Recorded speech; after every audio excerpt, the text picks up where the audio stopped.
اس نے بڑی عجیب نظروں سے میری طرف دیکھا۔ ان نظروں میں فریاد بھی تھی، احتجاج بھی تھا، ملامت بھی تھی اور اپنی بے بسی کا اقرار بھی تھا کہ ملاحظہ فرمائیے سکندر صاحب، کسی کی جان گئی اور آپ کی ہنسی ٹھہری۔ ہم غریبوں سے آپ کا یہ کیسا جان لیوا مذاق تھا کہ ہم بے آبرو بھی ہوئے اور بے روزگار بھی، اور آپ اب بھی اقرار نہیں کر رہے ہیں کہ سائیں علی مراد بن کے آپ ہی آئے تھے۔ چودھری صاحب، قسم خدا کی میں نے کوئی غلطی کی ہے تو مجھے معاف کر دیں۔ وہ اچانک دھاڑے مار مار کے رونے لگا۔ سکندر صاحب ہے نا یہ؟ اب مجھے ان کا نام یاد آ گیا ہے۔ انہوں نے اپنا نام سائیں علی مراد بھاٹی گیٹ والا ہی بتایا تھا۔ انہوں نے کہا تھا کہ آپ نے بلایا ہے، میں ان کو پہچان نہیں سکا تھا۔ میری ماں کی آنکھوں کا آپریشن ہونا ہے، اس لیے میں 3000 روپے جمع کر رہا ہوں۔ آپ نوکری سے نکال دیں گے تو کیا ہوگا؟ میں نے گرج کر کہا۔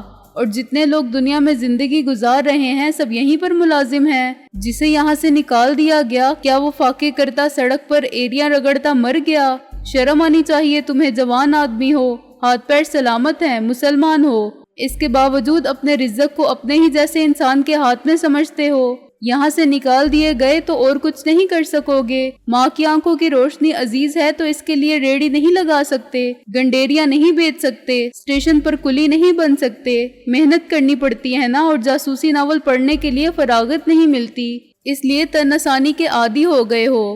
ہاتھ پیر چلائے بغیر ملتی ہے، اس لیے گالیاں بھی قبول ہیں۔ نوجوان کی سٹی گم ہو گئی۔ وہ احمقوں کی طرح مجھے دیکھنے لگا اور رونا بھول گیا۔ جاؤ، میں نے نرمی سے کہا، آج معاف کیا تم کو بھی اور چوکیدار کو بھی، لیکن یہ چودھری دلاور کی مہربانی سمجھو، کیونکہ برابر کے مالک کی حیثیت سے انہوں نے مجھے بھی فیصلہ کرنے کا اختیار دیا ہے۔ میں دوبارہ بھی تمہارا تقرر کر سکتا ہوں، مگر ابھی تو کسی نے برطرف بھی نہیں کیا ہے تم کو۔ ذاتی طور پر میں اتنے کم ہمت اور بے غیرت لوگوں کو پسند نہیں کرتا۔ جاؤ۔ جب وہ چلا گیا تو میں نے دلاور کو دیکھا۔ وہ یقیناً اندر ہی اندر پیچ و تاب کھا رہا ہوگا، مگر ظاہری طور پر بالکل پرسکون بیٹھا تھا اور مسکرا رہا تھا۔ بس ایسے ہی دل لگی کہ سوجھ گئی مجھے اپنے چودھری صاحب۔ میں نے بھی اس کی طرف مسکرا کے دیکھا۔ میں نے کہا، ذرا آپ کو حیران کر دیں، بیچارے خوامخواہ پریشان ہوئے میرے مذاق سے۔ آپ کو اطلاع ملتی تو آپ بھی حیران ہوتے کہ یہ کون سائیں آ گیا۔ کمال کرتے ہیں جی آپ، وہ بولا۔ آپ جس نام سے چاہیں آئیں اور کسی بھی حلیے میں آئیں، کیا ہم آپ کو نہیں پہچانیں گے؟ اچھا کیا آپ نے وضاحت بھی کر دی۔ آئندہ مالکوں میں اور مالکوں کے لیے آنے والوں میں فرق کا خیال تو رکھیں گے۔ آنکھیں تو کھلی رکھنی چاہیے نا جی۔ یہی بات بری لگی تھی مجھے کہ شاید یہ سوتے رہے ہیں، نہ جانے کون اندر گھس گیا۔ 100 دوست ہوتے ہیں بندے کے تو 100 اندر آ جائیں گے، اسی لیے ان کو کھڑا کیا ہے وہاں۔ اب آپ نے معاف کر دیا ہے تو ہم کیا کہیں؟ ویسے بھی میں ذرا دم خم دیکھ رہا تھا، سمجھ تو گیا تھا کہ سائیں جی آپ ہی ہیں۔ مجھے یہ دیکھ کر خوشی ہو رہی ہے چودھری صاحب کہ آپ کی عقل آدمی کو پہچان جاتی ہے، میں نے کہا، اور حالات کو بہت جلد سمجھ جاتی ہے۔ کاروبار میں آپ جیسے پارٹنر کا ہونا میری خوش قسمتی ہے۔ ڈی سلوا ذرا ٹیڑھا آدمی تھا، خوامخواہ قانونی الجھنوں میں پڑتا تھا اور غیر قانونی کام کرتا تھا۔ اب یہ کتنی معقول بات ہے جو آپ نے ابھی کی تھی کہ عدالت تو مجھے کل مالک تسلیم کرے گی، آپ آج کر رہے ہیں۔ بے شک ہم بھی اس کے مالک ہیں، لیکن تجربہ آپ کا زیادہ ہے۔ جو کام آپ اکیلے میں کر سکتے ہیں وہ میں نہیں کر سکتا، اس لیے آئندہ بھی آپ کی حیثیت بڑے بھائی جیسی ہوگی۔ آپ کی رہنمائی کے بغیر شاید میں اس کاروبار کو چلا ہی نہیں سکتا جو آپ چلا رہے تھے۔ حقیقت یہ ہے کہ مجھے اس کے متعلق کچھ معلوم ہی نہیں۔ چودھری دلاور نے محسوس کر لیا ہوگا کہ میری ہر بات کا کیا مطلب ہے، چنانچہ جس کاروبار کا میں حوالہ دے رہا ہوں وہ MWD انجینئرنگ کمپلیکس کی آڑ میں چلنے والا کاروبار ہے، وہ کاروبار نہیں جس کی بنیاد وزیرخان مرحوم نے رکھی تھی۔ دلاور نے میری مالکانہ حیثیت کو تسلیم کر کے کوئی چال چلی تھی تو اس کو بڑے بھائی کی جگہ قرار دے کے میں نے بھی ظاہر کر دیا تھا کہ میٹھی چھری سے حلال کرنا مجھے بھی آتا ہے، اور حقیقت اب بھی وہی ہے کہ ہم پارٹنر نہیں، ایک دوسرے کے حریف ہیں، دشمن ہیں، اور وہی شکاری ہیں جو اس زندگی کی بازی میں اپنی چال سے ایک دوسرے کی شکست کے سوا کچھ نہیں چاہتے۔ وہ اس کاروبار میں مجھے برابر کا شریک کر رہا ہے تو صرف زبان سے یا کسی مجبوری کے باعث۔ میں اسے قابل اعتماد سمجھ رہا ہوں تو صرف اس لیے کہ مجھے سچائی کا پتہ چلانا ہے۔ اس ایک سچائی کے پردے میں بہت سے سچ ہیں، غلط فہمی سے بہت سے مسائل پیدا ہو جاتے ہیں۔ دلاور نے ایک ایک لفظ کو سوچ کر ادا کیا، لیکن ہر غلط فہمی کبھی نہ کبھی دور بھی ہو جاتی ہے اپنے سکندر صاحب۔ ساری بات وقت کی ہے، شاید وہ کچھ اور کہتا، لیکن انٹرکام پر اس کے پی اے نے مداخلت کی اور یہ اطلاع دی کہ گردیزی صاحب آ گئے ہیں۔ دلاور نے مسکرا کے میری طرف دیکھا۔ کیا خیال ہے ملا لے اس کو بھی؟ اس میں پوچھنے کی کون سی بات ہے؟ میں نے کہا، آپ نے اسے بیڈن روڈ سے یہاں تک دوڑایا ہے تو کیا صرف باہر بٹھانے کے لیے؟ 1 منٹ بعد احمد نواز گردیزی نے اندر قدم رکھا تو مجھے اندازہ ہوا کہ چودھری دلاور کا یہ ڈرامہ بھی کتنا کامیاب رہا ہے۔ اس سے قبل کئی بار صورتحال کو انتہائی پراسرار اور ڈرامائی انداز میں پیش کر کے وہ اپنی صلاحیت تسلیم کر چکا تھا اور اس فن میں طاق تھا۔ وہ ذہن کو شوق دینے کے لیے ایسے ہی تیار کرتا تھا جیسے کسائی ذبح کرنے کے لیے پہلے بکرے کو چھری نہیں دکھاتا بلکہ پانی پلا کے تازہ دم کرتا ہے۔ احمد نواز گردیزی پر نگاہ پڑتے ہی میں حیرت اور صدمے سے مفلوج ہو گیا اور اس طرح بیٹھا رہا جس طرح میرے آنے پر دلاور بیٹھا رہا تھا۔ فرق صرف یہ تھا کہ اس نے اداکاری کی تھی اور میرا رد عمل بالکل فطری تھا، کیونکہ نئے مینیجر گردیزی کے روپ میں میرے سامنے استاد پیڈرو مسکرا رہا تھا۔ بے شک اس کا ظاہری حلیہ بدلا ہوا تھا، وہ بہترین سوٹ میں تھا اور اس کے ہاتھ میں خاصا قیمتی بریف کیس تھا۔ اس کے مکرانیوں جیسے بال بڑے سلیقے سے جمے ہوئے تھے اور کانوں میں پیتل کی وہ مندریاں بھی نہیں تھیں جو ہر جگہ اس کی شناخت کی سب سے بڑی اور نمایاں نشانی بن جاتی تھیں، لیکن دونوں کانوں میں وہ سوراخ صاف نظر آتے تھے جو برسوں مندریاں پہننے سے ہو گئے تھے۔ اس کا باقی ناک نقشہ اور رنگ و روپ وہی تھا۔ اس نے ضرورت ہی محسوس نہیں کی تھی کہ اپنی نئی شخصیت کے ساتھ اپنا چہرہ بھی بدلے، چنانچہ میری نظریں استاد پیڈرو کا روپ دیکھ رہی تھی۔ سب سے پہلے وہ مجھے ایک ٹیکسی ڈرائیور بن کے ملا تھا اور برطانیہ سے پاکستان پہنچنے کے بعد ایک ہی دن میں اس سے میری دوبارہ ملاقات کسی اتفاق کا نتیجہ نہیں تھی۔ دوسری بار وہ تعاقب کرتا ہوا میرے ساتھ ساتھ میر شرافت علی کی کوٹھی تک گیا تھا اور اسے قتل کر کے الزام میرے سر تھوپنے میں کامیاب رہا تھا۔ اس کے بعد وہ جب بھی ملا استاد پیڈرو بن کے ہی ملا، لیکن اس کی شخصیت کا دوسرا عارضی بحروپ میں نے زرداد کے روپ میں دیکھا تھا جو اب منو مٹی تلے دنیا کی نظر سے اوجھل ہو چکا تھا۔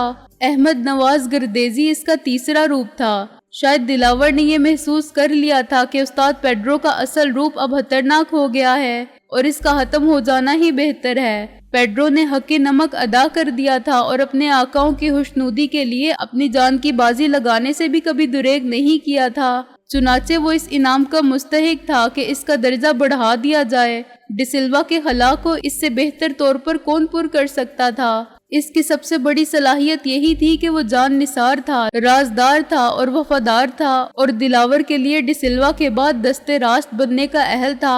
خیریت تو ہے اپنے سکندر صاحب؟ چودھری دلاور نے خوش دلی سے کہا۔ آپ کی طبیعت کچھ خراب لگتی ہے مجھے۔ نہیں، وہ دراصل میں کچھ اور سوچنے لگا تھا، میں نے چونک کر کہا اور مسکرایا۔ آپ تو بالکل ہی جام ہو گئے تھے، چودھری دلاور نے کہا۔ بھائی یہ ہمارے نئے جنرل مینیجر ہیں جن کا میں نے آپ سے ذکر کیا تھا۔ احمد نواز گردیزی نے شاید پہلے بھی مجھ سے ہاتھ ملانے کی کوشش کی تھی اور ناکام رہا تھا۔ وہ اب دوسری کرسی پر ضرورت سے زیادہ سنجیدہ بیٹھا تھا۔ دلاور نے میرا نام بتانے کے بعد یہ بھی کہا کہ گردیزی صاحب، میں نے آپ سے ذکر کیا تھا کہ اس کاروبار کے دوسرے مالک سکندر بخت صاحب بھی ہیں اور آج جو اتفاق سے آ گئے تو مناسب سمجھا کہ آپ کا تعارف کرواؤں۔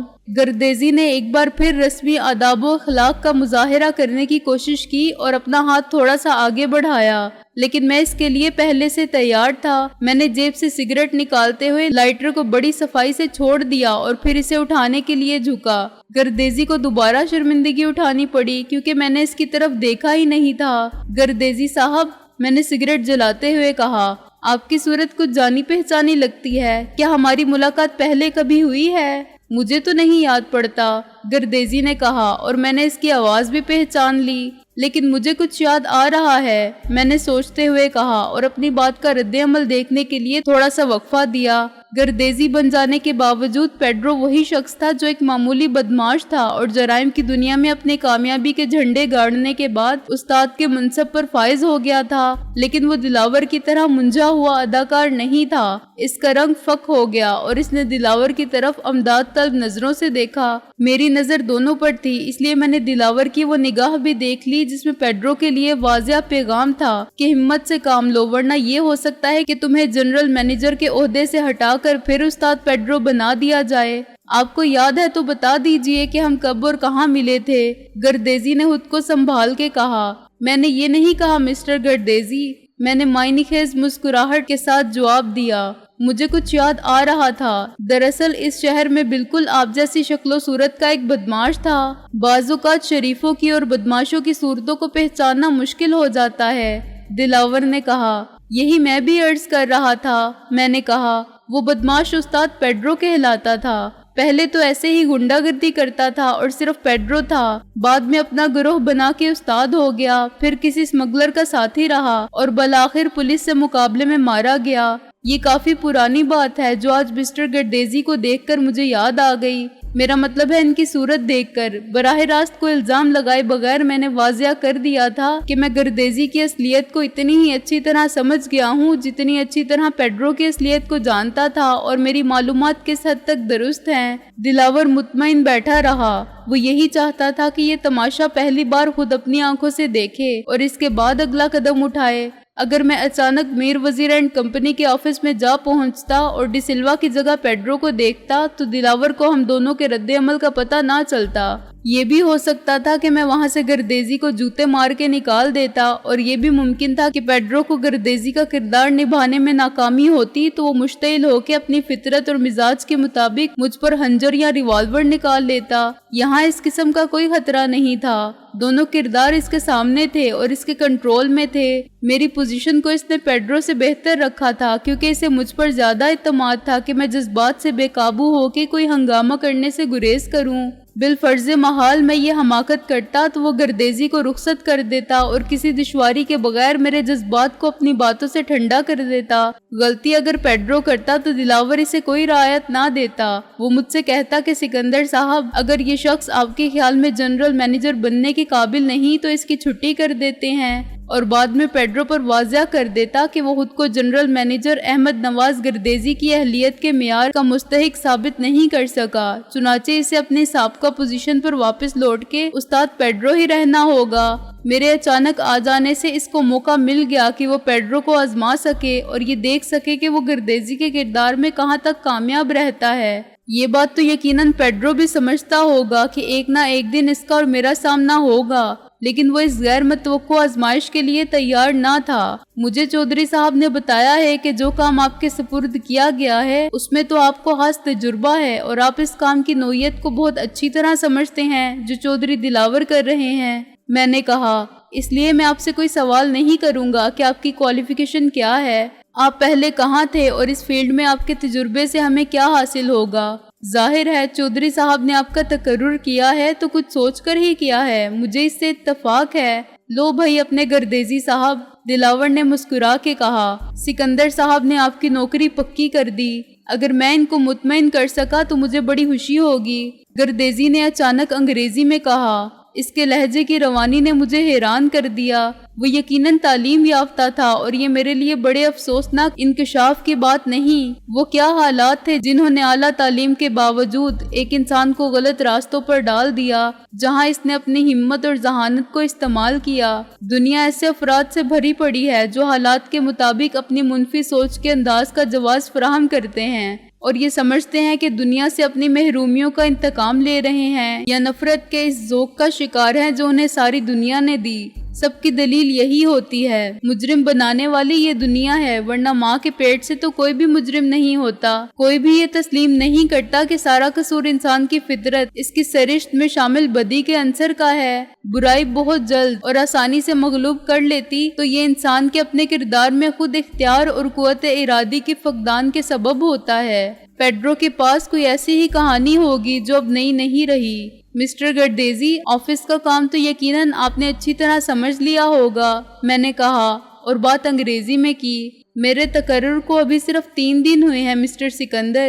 گردیزی نے اسی روانی سے انگریزی کا جواب انگریزی میں دیا، لیکن پھر بھی میں نے دفتر کے نظام کو کافی حد تک سمجھ لیا ہے، لوگوں سے مل چکا ہوں اور کمپنی کے حالات کو سمجھنے کی کوشش کر رہا ہوں، یعنی کہ پہلے حالات کیا تھے اور اب کیا ہیں۔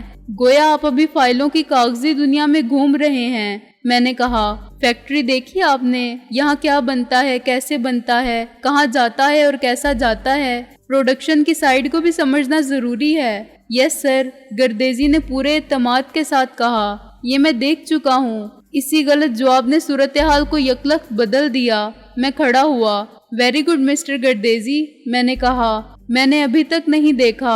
دراصل برطانیہ سے آنے کے بعد میں بہت سے قانونی مسائل میں الجھ گیا تھا۔ ممکن ہے چودھری دلاور نے ان کا ذکر کیا ہو، نہیں کیا تو تفصیل سے بعد میں سمجھا دوں گا، لیکن انہی مسائل کی وجہ سے مجھے فیکٹری کو دیکھنے کی فرصت نہیں ملی۔ اس وقت آپ بھی موجود ہیں تو چلیے میرے ساتھ۔ لیکن اب تو کوئی وقت نہیں رہا اپنے سکندر صاحب، دلاور نے گھڑی کی طرف دیکھ کر کہا اور اپنے ظاہری اطمینان میں کوئی فرق نہیں آنے دیا۔ چھٹی کا وقت ہو گیا ہے۔ گردیزی نے اس کی تائید کی۔ اس معاملے کو کل پر اٹھا رکھیے سر، آج کا کام کبھی کل پر نہیں چھوڑنا چاہیے، میں نے متانت سے کہا۔ کل کا کوئی اعتبار نہیں، اور ویسے بھی کاروباری دنیا میں یہی اصول کامیابی کی ضمانت ہے، ورنہ دوسرے آگے نکل جاتے ہیں۔ میرا خیال ہے ہمیں 1 گھنٹے سے زیادہ تو نہیں لگے گا، ابھی 5 بجے ہیں، بلکہ 5 منٹ باقی ہیں 5 بجنے میں۔ آپ مزدوروں کو جانے دیں، ہر سیکشن کے فورمین کو 1 گھنٹے کے لیے روک لیں اور انہیں کل 1 دن کے اوور ٹائم کی ادائیگی کر دیں۔ کل کتنے سیکشن ہیں جن کا تعلق ہماری پروڈکشن لائن سے ہے؟ سیکشن تو 7 ہیں، دلاور نے بے خیالی میں کہا۔ وہ گردیزی کو غلط جواب دینے کی پریشانی سے بچا رہا تھا، لیکن اس کا ذہن کہیں اور تھا۔ میری بات نے اس کے لیے کوئی الجھن گڑھ دی تھی۔ پریشانی کے آثار گردیزی کے چہرے سے بھی عیاں تھے، اور وہ دلاور کی طرف سوالیہ مگر پرامید نظروں سے دیکھ رہا تھا۔ سوچنے کی اور دیر کرنے کی کیا ضرورت ہے مسٹر گردیزی، میں نے کہا۔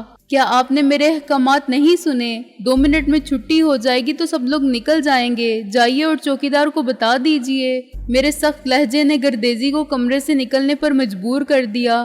دلاور ابھی تک گہری سوچ میں ڈوبا ہوا تھا، اور بظاہر اس مشکل سے نکلنے کی کوئی صورت اس کی سمجھ میں نہیں آ رہی تھی۔ آپ ساتھ چلیں گے چودھری صاحب؟ میں نے بریف کیس اٹھاتے ہوئے کہا، یا گھر جائیں گے؟ میرا خیال ہے میں کہیں بھی نہیں جاؤں گا، دلاور نے بیٹھتے ہوئے کہا۔ آپ کی بخیریت واپسی تک آفس میں انتظار کروں گا اپنے سکندر صاحب۔ وہ یقیناً کسی نتیجے پر پہنچ گیا تھا، اور اب میں اس کے لہجے میں محسوس ہونے والی دھمکی کو اپنا وہم سمجھ کے نظر انداز نہیں کر سکتا تھا، اور میری چھٹی حس مجھے کسی خطرے کے وجود سے خبردار کرنے لگی تھی۔ جب اس نے کہا تھا کہ میں آپ کی واپسی تک انتظار کروں گا، تو بخیریت واپسی کا حوالہ بہت سوچ سمجھ کے اور مجھے یہ سمجھانے کے لیے دیا تھا کہ ہو سکتا ہے میری واپسی نہ ہو، یا ہو تو خیریت کے ساتھ نہ ہو، لیکن اب قدم آگے بڑھانے کے بعد پیچھے نہیں ہٹایا جا سکتا تھا۔ یہ بات تو میرے ذہن میں بہت پہلے سے تھی کہ ایک نہ ایک دن مجھے فیکٹری کو اندر سے دیکھنا ہے، کیونکہ گھپلا اگر کہیں ہو سکتا تھا تو صرف فیکٹری میں۔ آفس میں اس کی گنجائش نہیں تھی، لیکن میرا اس وقت کا فیصلہ فوری تھا، اور میں نے بہت عجلت سے کام لیتے ہوئے کر لیا تھا۔ اس فیصلے کی محرک یہ خواہش بھی تھی کہ میں احمد نواز گردیزی کی شخصیت میں چھپے ہوئے پیڈرو کو بے نقاب کر دوں۔ اس کی دیدہ دلیری میرے لیے ایک کھلا چیلنج بن گئی تھی، اور دلاور مجھے یہ چیلنج دینے کے بعد مجھ پر ہندہ زن تھا کہ سکندر اعظم، تم بھی تو بہت بڑا شکاری ہونے کا دعویٰ رکھتے ہو، اور تمہیں اپنی عقل و ذہانت پر بھی بہت ناز ہے، تو اب دیکھنا یہ ہے کہ اس فراڈ کو فراڈ ثابت کرنے کے لیے تم کیا کرتے ہو۔